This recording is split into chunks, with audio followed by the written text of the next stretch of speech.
If you're feeling confused about what to do next in life, or you're feeling overwhelmed as your life is at this moment, this video can definitely help you.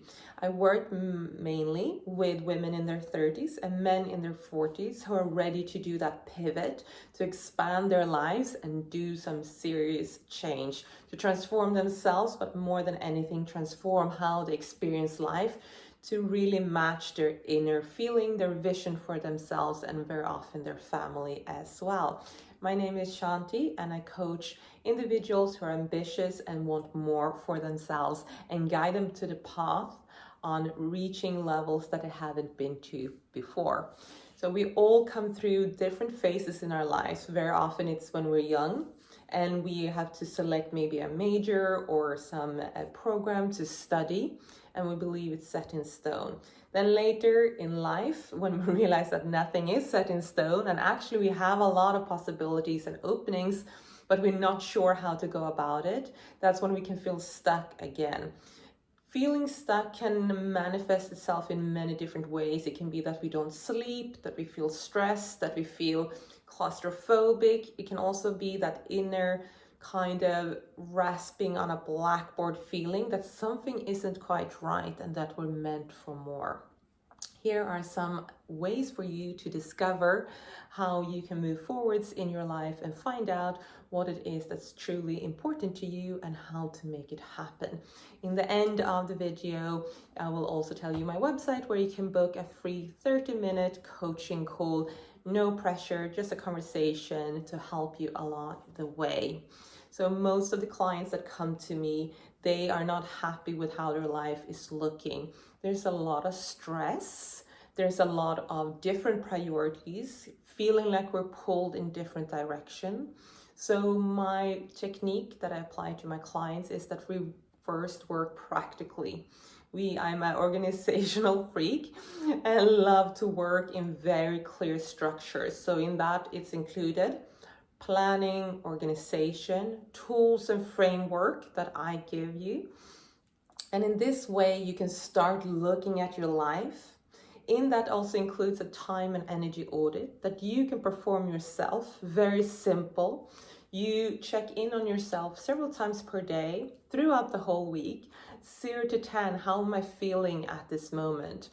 10 being inspired, engaged, awesome, amazing, and really on top of the world. And when am I not feeling that? So that's 0. We are disengaged, demotivated, tired, and so forth.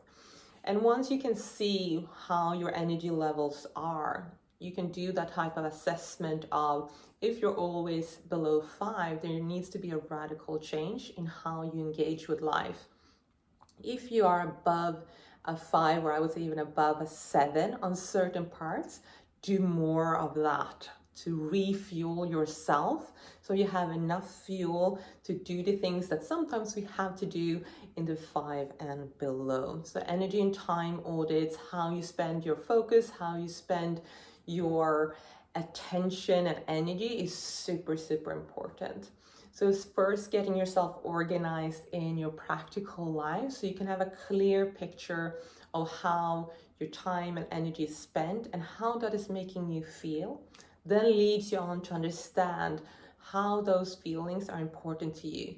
The feelings then tell you what is your values.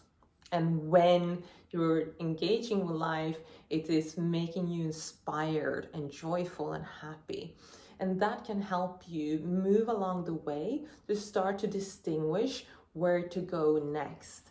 The best way is, of course, to spend time in contemplation, so reflection, journaling, speaking to someone or speaking to friends, having their input.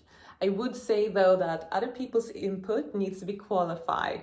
They need to have some type of understanding of the topic and subject or gone through it on their own. For instance, if you want advice about plumbing, you speak to a plumber, of course. You don't go and speak to a hairdresser. So the same thing is applying to when you're speaking about advice or people's input. Be careful with who you ask so you don't be overcrowded. Now, after you do this energy audit, time audit, start organizing your life so you come out of the flight and flight, you come out of the survival mode that most of us have hit at this point in life, then we can start looking at values, what's important, how to make more of the important things happen in your life, and start steering into a re-identification process. One of the very main things in this process is that we start taking action. And from the action, we can start to analyze and look at how we're feeling when we do certain things. Are we avoiding things out of fear, or are we moving forwards in faith and believing in ourselves? This usually uncovers a whole host of underlying beliefs, and that's where the real work starts. But it's a beautiful process of re-identifying what we thought once upon a time was written in stone, and what then is actually a life of choice, of self-empowerment. And as we trust ourselves through the journey, we decide how we want to go about it. So I hope this has helped you in some ways, and do visit me at shantiaroundtheworld.com and you can book a free 30-minute coaching session with me. Thank you so much.